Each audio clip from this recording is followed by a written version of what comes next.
Shriram times मध्ये मी कैलास सोनवणे आपले हार्दिक स्वागत करतो। सुरुवातीला पाहूया 24 तासातील ताज्या घडामोडी। दिव्यांग बालकांसाठी समर्पण मल्टी डिसॅबिलिटी रिहॅब सेंटरचा गुढीपाडव्याच्या शुभ मुहूर्तावर होणार शुभारंभ। देवपूर परिसरातील स्टेडियमवर दिनांक 4 ते 6 एप्रिल दरम्यान भीमकेसरी कुस्ती स्पर्धेचे आयोजन।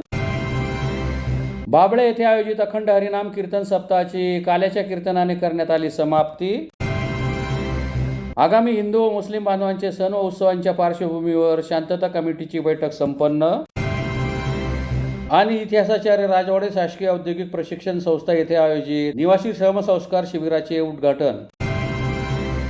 आता बातमीपत्र विस्ताराने। Rotary club of Dhule charitable फाउंडेशनच्या सहकार्याने धुळे शहरातील कस्तुरबा हॉस्पिटल टॉवर गार्डन येथे दिव्यांग बालकांसाठी समर्पण मल्टी डिसॅबिलिटी रिहॅब सेंटरचा गुढीपाडव्याच्या शुभ मुहूर्तावर शुभारंभ होणार आहे। गुढीपाडव्याच्या शुभ मुहूर्तावर rotary club of Dhule charitable फाउंडेशनच्या सहकार्याने दिव्यांग बालकांसाठी समर्पण मल्टी डिसॅबिलिटी रिहॅब सेंटरचा शुभारंभ कस्तुरबा हॉस्पिटल टॉवर बगीचा जवळ येथे होणार आहे। सदरचे मल्टी डिसॅबिलिटी पुनर्वसन केंद्र धुळे, जळगाव आणि नंदुरबार या संपूर्ण परिसरातील एकमेव केंद्र राहणार आहे। हे केंद्र 0 ते 18 वयोगटातील न्यूरोलॉजिकल तसेच शारीरिक दृष्ट्या दिव्यांग असलेल्या मुलांसाठी संपूर्ण पुनर्वसन सेवा पुरवणार आहे। या केंद्राचे खास वैशिष्ट्य म्हणजे सेन्सरी गार्डन, जे 5 इंद्रियांना दृष्टी, गंध, ध्वनी, चव आणि स्पर्श उद्दीपित करण्यासाठी तयार करण्यात आले आहे। हे गार्डन मुलांना वेगवेगळे सुगंध अनुभवायला, फुलांच्या सुगंधाला श्वास घेण्यास, वेगवेगळ्या प्रकारचे स्पर्श जाणवण्यास प्रवृत्त करेल। हे सुरक्षित आणि उत्साहवर्धक वातावरण मुलांच्या संवेदनशील क्षमतेत सुधारणा करण्यास मदत करेल व चिंता कमी करेल, तसेच निसर्गाशी जोडण्याचा आनंद आणि सकारात्मक अनुभव येईल। यावेळी रोटरी क्लब ऑफ धुळेचे अध्यक्ष Rahul Kulkarni, rotary club of धुळेचे अध्यक्ष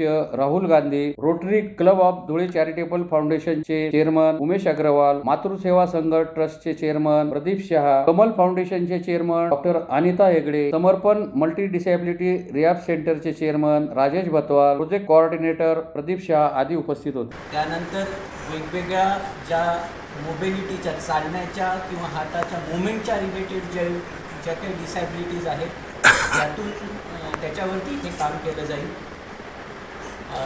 तर वेगवेगळ्या न्यूरोलॉजिकल डिसऑर्डरमुळे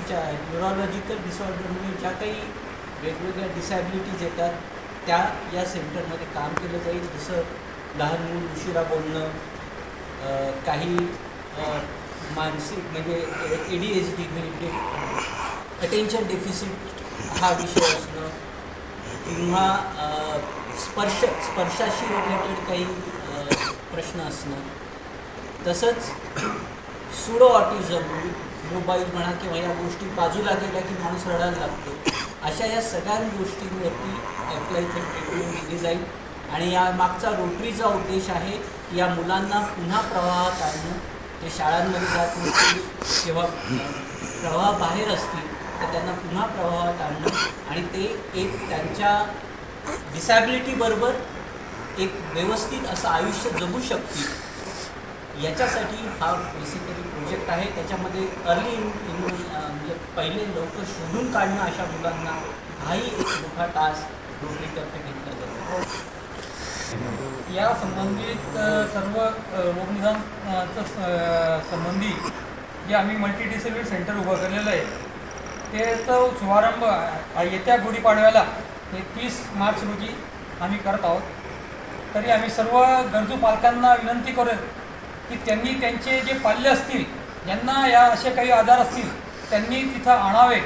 यानंतर तर दररोज म्हणजे कंटिन्युअस चालू राहील ते सेंटर, तिथं त्यांनी आणावे व त्यांच्या काही व्याधी असतील त्या तज्ञ डॉक्टरांकडून तपासून घ्याव्यात व त्याच्यावरती जे उपचार असतील ते आम्ही त्यांना प्रदान करू।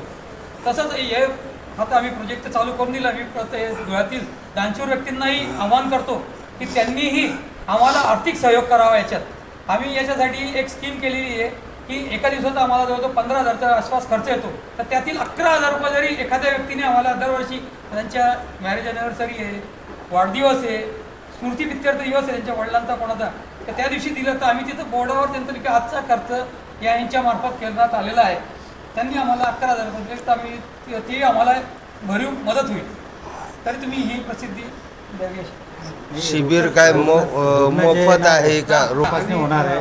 आणि शस्त्रक्रियेचे मध्ये या आणि आपल्या क्लबचं ते नाही आलं. एप्रिल दरम्यान आयोजित भीम केसरी कुस्ती स्पर्धेत जास्तीत जास्त मल्लांनी सहभाग नोंदवण्याचे आवाहन योगेश पगारे यांनी पत्रकार परिषद घेऊन केले आहे. महापुरुषांच्या जयंतीचे औचित्य साधून धुळे शहरात भीम केसरी कुस्ती स्पर्धेचे आयोजन करण्यात आले आहे. दिनांक 4 ते 6 एप्रिल दरम्यान देवपूर परिसरातील स्टेडियमवर खेळल्या जाणाऱ्या या कुस्ती स्पर्धेस इच्छुक मल्लांनी मोठ्या प्रमाणावर सहभाग नोंदवावा असे आवाहन योगेश पगारे यांनी पत्रकार परिषद घेऊन केले आहे. धुळे जिल्हा राष्ट्रीय तालीम संघाच्या माध्यमातून डॉक्टर बाबासाहेब आंबेडकर, महात्मा ज्योतिबा फुले, छत्रपती शिवाजी महाराज यांच्या जयंतीचे औचित्य साधित भीम केसरी कुस्ती स्पर्धेचे दिनांक 4 ते 6 एप्रिल दरम्यान सकाळी 9 ते 12 या वेळेत देवपूर परिसरातील स्टेडियमवर आयोजन करण्यात आले आहे. या 14 वर्ष ते 50 वर्षपर्यंतच्या मल्लांना सहभाग घेता येणार आहे. विजेत्या मल्लांना ट्रॉफीसह 51,000, 21,000, 11,000 असे बक्षीस ठेवण्यात आले आहे. हौशी गटातील विजेत्या मल्लांना 5,000, 100, 2,000, 100 रुपयांचे बक्षीस दिले जाईल. सदर कुस्ती स्पर्धेत सहभाग घेण्यासाठी मल्लांनी धुळे राष्ट्रीय तालीम संघाच्या पदाधिकाऱ्यांशी संपर्क साधावा व जास्तीत जास्त मल्लांनी या कुस्ती स्पर्धेत सहभाग घ्यावा असे आवाहन योगेश पगारे यांनी केले आहे. पत्रकार परिषदेला योगेश मराठे यांच्यासह रवींद्र आगाव, चंद्रशेखर गवळी, आकाश परदेशी, चेतन गवळी आदी उपस्थित होते. जिल्ह्यातील सर्व मंडळ, तालुका आणि प्रजिल्हा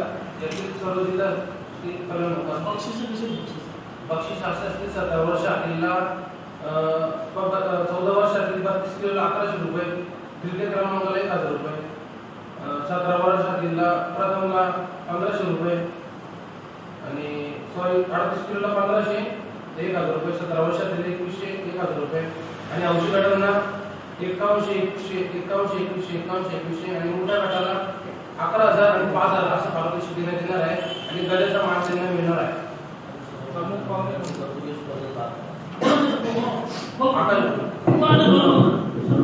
धुळे शहरातील सर्व मल्लांना मी जाहीर विनंती करतो की जास्तीत जास्त मल्लांनी भाग घ्यावा आणि कुस्ती स्पर्धाला यशस्वी करावे. उद्घाटनाला प्रमुख पाहुणे म्हणून कोण येणार आहे का बाहेर? राजनंदीकर बाबा येणार आहे. पैलवानी आणि कुस्ती क्षेत्र आता संपत चालला होता, पण तशी आमच्या हातात धुरा आली त्या दिवसापासून स्टेडियमचं सगळं चित्र एकदम वेगळं करून टाकले. साऊंड सिस्टीम लावली, लाईट सिस्टीम लावली. 1964 सालापासून तिथे वायर रूम होता. तो वायर रूम डायरेक्ट तुकडे पडत वायर रूम डिप्पी लावली, कॅमेरे लावले. परत त्याच्यामध्ये बोरिंग नव्हती, बोरिंग केली. 9x9चा हौदा होता, तो आपला स्टेडियम होतं, तो 16x16चं केलं. त्याच्यामध्ये 15 लाख रुपये मला फारुख शाह आमदार साहेबांनी दिले. परत म्हणजे आता 150 खुर्च्या घेतल्या मी. म्हणजे फक्त आमच्या जी कंपनी सर्व सगळे एकमेकाला सहकार्य करून आपल्याला म्हणजे कुस्त्या संपणार नाही. आणि आपले आता बाजारपूरला पैलवान आहे, आता प्रत्येक जे पैलवान लोक आता भाऊ पैलवान आहे शेखर गवळी, आता त्यांनी महाराष्ट्र चॅम्पियन झाला. तो म्हणजे हे ज्यांच्या घरी पैलवान लोक आहेत त्याच्यामध्ये ते हात भर नाही, तो म्हणजे जीव लावून टाकतात. तो कुस्त्या आपल्या शेवटपर्यंत चालू ठेवल्या गेल्या पाहिजे. बस आमची एवढीच मनोकामना पूर्ण व्हायला पाहिजे. आणि जे गालबोट पुढं पडला आपण त्यांनी समजून घेतलं पाहिजे. एक तर कुस्ती संपून चालली आहे, आपण पण थोडंसं लक्ष घालून बरोबर तो निर्णय बरोबर आहे का जरा इथे अभ्यास करून आपण मी त्याच्यात दुरुपयोग करू नये. बस एवढी विनंती आहे. आणि कुस्ती क्षेत्राला आता पुढं चांगलं चाललं आहे. आता धुळे शहरामध्ये आपल्या 3 मेडल आले आपल्याकडं. काय आता परत म्हणजे आता धुळ्याचं मेडल आलं म्हणजे आपल्या धुळेवारांचं नाव वाटतं त्याच्यात. एवढी आमची अपेक्षा आहे का कुस्ती क्षेत्र जिवंत राहायला पाहिजे. आम्ही स्वतः कुस्ती गेले. शिंदखेडा तालुक्यातील बावळे येथे आयोजित अखंड हरिनाम कीर्तनी सप्ताहाचा हरिभक्त परायण रविकिरण महाराज दोंडाईचेकर यांच्या काल्याच्या कीर्तनाने गुरुवारी समाप्ती करण्यात आली.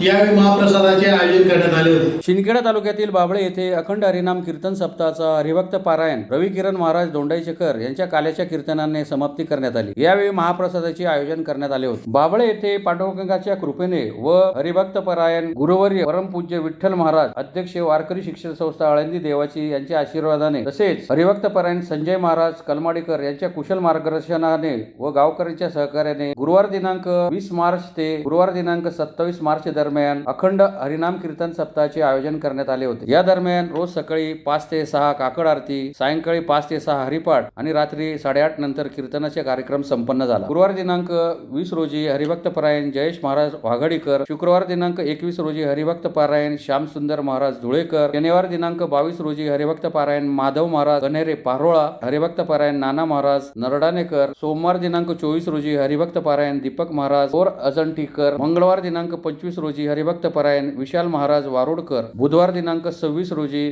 हरिभक्त पारायण प्रतिभाताई सोनगिरकर आणि गुरुवार दिनांक 27 रोजी हरिभक्त पारायण रविकिरण महाराज दोंडाईचीकर यांच्या कीर्तनाचे आयोजन करण्यात आले होते। यावेळी महाप्रसादाचे आयोजन करण्यात आले होते। महाप्रसादाचा शेकडो भाविकांनी लाभ घेतला। महाप्रसादाचे मानकरी हरिभक्त पारायण अजय देवीदास पाटील। सदर कार्यक्रमात समस्त भजनी मंडळ, ग्रामस्थ मंडळी व सर्व तरुण मित्र मंडळ बाभळे यांनी विशेष सहकार्य केले। सांगतो तुम्हाला, मी लहानपणी जेव्हा मी 11 वर्षाचा होतो तेव्हा आमच्याकडे द्वारकेकडनं एक साधू आला होता आणि हिंदीमध्ये प्रवचन केलं त्या साधू महात्म्यानं, समाधान दादा साहेब हिंदीत प्रवचन केलं। इतकं गोड दृष्टांत दिला, तो दृष्टांत लहानपणापासून इथं उतरवलाय। मी कधीच कोणाचा द्वेष करत नाही। ऐका, साधूनं काय सांगितलं होतं। एक साधू भिक्षा मागत होता म्हणला। साधू भिक्षा मागत होता आणि भिक्षा मागणाऱ्या साधूकडे बघून एक दारू पिणारा मुलगा जवळ गेला आणि साधू बाबांना सांगायला लागला, बाबा मला तुमच्या सोबत यायचंय। साधू बाबांना सांगितलं, चल। तर बाबा ऐका ना, तुम्ही मला सोबत घेऊन जाणार, पण माझी चूक तर ऐका। म्हणले, काय? मी दारू पिलेला आहे। तरी येऊ का बाबा? म्हणला, चल। बाबा मी मांस मच्छी खाल्लेली आहे, चालेल का? अरे चल। बाबा मी परस्त्री गमन केलेलं आहे, येऊ का? अरे काही केलेलं असेल तुला माझ्यासोबत यायचंय ना, चल।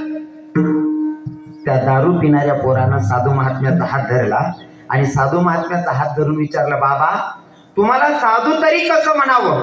मी तुम्हाला सांगतो, मी दारू पिलेला आहे, मी मांस मच्छी खाल्लेली आहे, मी परस्त्री गमन केलेलं आहे, मी सट्टा खेळतो, पत्ता खेळतो, इतकं सगळं करून पण तुम्ही मला म्हणताय चल, तुम्ही खरे साधू आहात का? तेव्हा त्या साधू महात्म्यानं गोड उत्तर दिलं, बाबा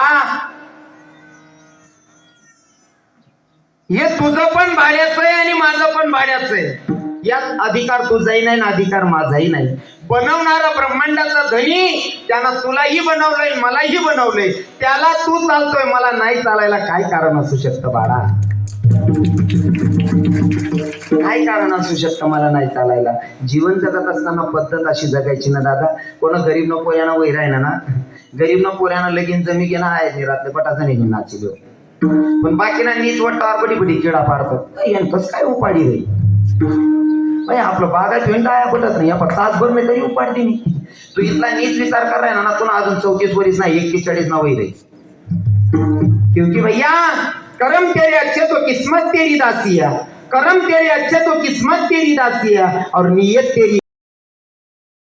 आगामी हिंदू व मुस्लिम बांधवांच्या सण व उत्सवाच्या पार्श्वभूमीवर शांतता कमिटीची बैठक शिंदखेडा पोलीस ठाण्यात पोलीस निरीक्षक बाळासाहेब थोरात यांच्या अध्यक्षतेखाली संपन्न झाली। गुढीपाडवा, रमजान ईद, जय झुलेलाल जयंती या हिंदू व मुस्लिम बांधवांच्या सणांच्या पार्श्वभूमीवर शांतता कमिटीची बैठक शिंदखेडा पोलीस ठाण्याच्या आवारात पोलीस ठाण्याचे पोलीस निरीक्षक बाळासाहेब थोरात यांच्या अध्यक्षतेखाली संपन्न झाली। बैठकीत डॉक्टर इद्रिस कुरेशी, जलालदादा यांच्यासह अनेकांनी मनोगत व्यक्त केली। वरपाडे रोडवर चंद्रदर्शन झाल्यानंतर दुसऱ्या दिवशी सकाळी 9 वाजता ईदगाहवर प्रथमच नमाज पठणाचा कार्यक्रम होणार असल्याची माहिती डॉक्टर इद्रिस कुरेशी यांनी दिली। हिंदू व मुस्लिम बांधवांचे सण एका पाठोपाठ एक येत असल्यामुळे सर्व सण व उत्सव शांततेत पार पाडण्याचे आवाहन पोलीस निरीक्षक बाळासाहेब थोरात यांनी केले। यावेळी मुस्लिम बांधवांसह शांतता कमिटीचे सदस्य मोठ्या संख्येने उपस्थित होते। आज रमजान ईद निमित्त सालाबादाप्रमाणे ईद निमित्त मीटिंग ठेवण्यात आली होती। चंद्र दिसल्यानंतर दुसऱ्या दिवशी ईद साजरा होणार आहे। ईद साजरा एकत्र होणार आहे ईदगाहमध्ये आणि 9 वाजता सर्व नमाजचा कार्यक्रम संपणार। या निमित्ताने सर्व बांधवांना, हिंदू मुस्लिम बांधवांना ईद निमित्त शुभेच्छा देण्यात येत आहे मुस्लिम समाजातर्फे। मार्च रोजी गुढीपाडवा आणि चंद्रदर्शनानुसार रमजान ईद 30 किंवा 31 तारखेला साजरी होणार आहे। तसेच 31 तारखेला झुलेलाल जयंतीच्या अनुषंगाने शिंदखेडा पोलीस स्टेशनचे सर्व पोलीस अधिकारी आणि पोलीस अंमलदार बंदोबस्त कामी नियुक्त करण्यात आलेले आहेत. तसेच रमजान ईद, गुढीपाडवा आणि झुलेलाल जयंतीच्या अनुषंगाने शिंदखेडा पोलीस दल व धुळे जिल्हा पोलीस दलातर्फे सर्व मुस्लिम बांधव, हिंदू बांधवांना आणि सिंधी बांधवांना सणाच्या शुभेच्छा.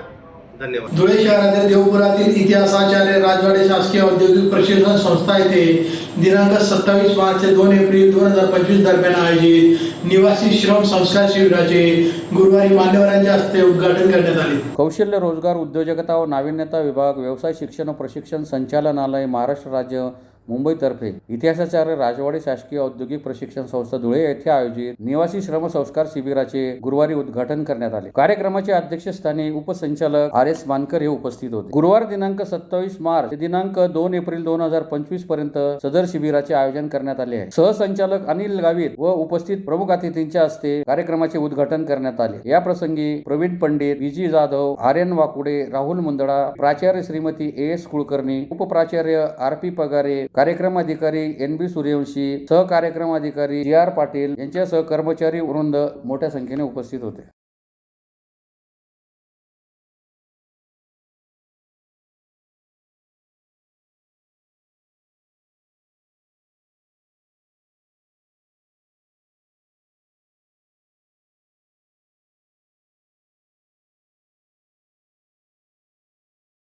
गोष्ट माहीत नसेल तर तुम्ही गुगलवर सर्च केली तर एका सेकंदात तुम्हाला ती माहिती मिळू शकते. तर तुम्ही मोबाईलचा वापर हा चांगल्या कामासाठी करा, वेगवेगळ्या क्षेत्रामधले ज्ञान संपादन करण्यासाठी करा. आणि या NSSच्या माध्यमातून जे तुमचं 7 दिवसाचं शिबिर आहे, त्या जसं आता शासनाच्या जसं 100 दिवसाचा कार्यक्रम आहे, त्या 100 दिवसाच्या कार्यक्रमामध्ये तुमच्या ITI कॉलेजचा फार मोठा रोल आहे. त्याच्यामध्ये वेगवेगळ्या गोष्टी आहेत. तसं यामध्ये स्वच्छता या गोष्टीला खूप प्राधान्य दिलेलं आहे. तर याची पण तुमच्या माध्यमातून मदत होऊ शकते. आणि जसं मी सांगितलं की प्रत्येक व्यक्तीचं व्यक्तिमत्व दिशेनं वेगवेगळ्या बाजूने घडत असते. आणि हे जे NSSच्या माध्यमातून पण तुमच्यामध्ये पर्सनॅलिटीमध्ये काही वेगवेगळ्या गोष्टीमधून संस्कार होत असतात. आणि तुमचं जे आता 7 दिवसाचं शिबिर आहे, या शिबिरासाठी मी तुम्हाला शुभेच्छा देतो. बोलवले यासाठी मी मॅडमला धन्यवाद देतो आणि या ठिकाणी थांबतो. जय महाराष्ट्र.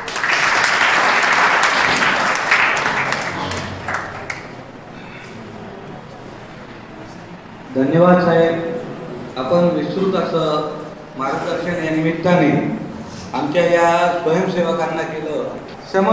संस्कार शिबिरामध्ये त्यांना बरंच काही शिकण्यासारखं आहे आणि ते आमच्या स्वयंसेवकांनी या ठिकाणी भाग घेतलेला आहे. आपण विस्तृत विचार या ठिकाणी आत्मसात करतील.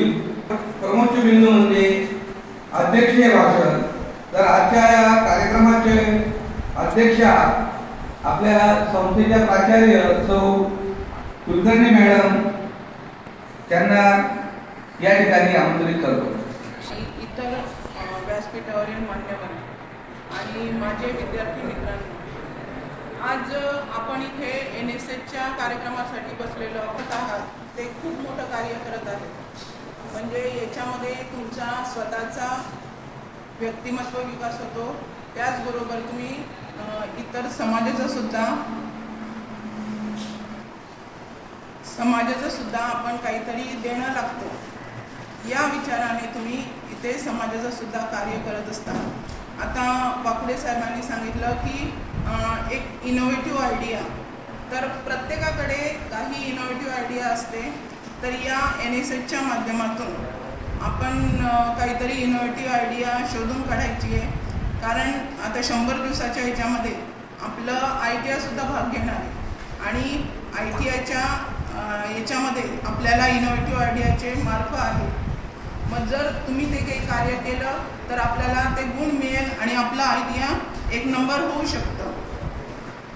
तर या NSSच्या याच्यामध्ये मी तुम्हाला एवढं सांगेल की तुम्ही जबाबदारीने आपल्या संस्थेचे जे काही कामं असेल ते आपले कामं समजून तुम्ही ते कामं व्यवस्थित करा. म्हणजे इतरांना सुद्धा प्रेरणा मिळेल की हे विद्यार्थी कशा पद्धतीने संस्थेसाठी कार्य करत आहे. तर मी तुम्हाला एवढंच म्हणू शकते की तुम्ही अगदी व्यवस्थित काम करा आणि तुम्हाला जे शिकायला मिळेल. आपण पुन्हा एक नजर ठळक घडामोडीवर. दिव्यांग बालकांसाठी समर्पण मल्टी डिसॅबिलिटी रिहॅब सेंटरचा गुढीपाडव्याच्या शुभ मुहूर्तावर होणार शुभारंभ. देवपूर परिसरातील स्टेडियमवर दिनांक 4 ते 6 एप्रिल दरम्यान भीमकेसरी कुस्ती स्पर्धेचे आयोजन.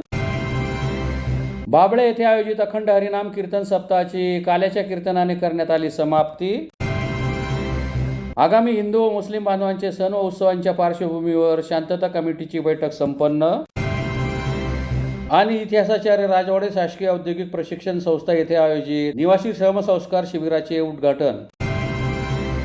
याचबरोबर श्रीराम टाइम न्यूजच्या बातमीपत्र संपली. दिवसभरातील ताज्या घडामोडींसाठी पाहत राहा श्रीराम टाइम न्यूज. भेटूया पुढील प्रसारणात. तोपर्यंत नमस्कार.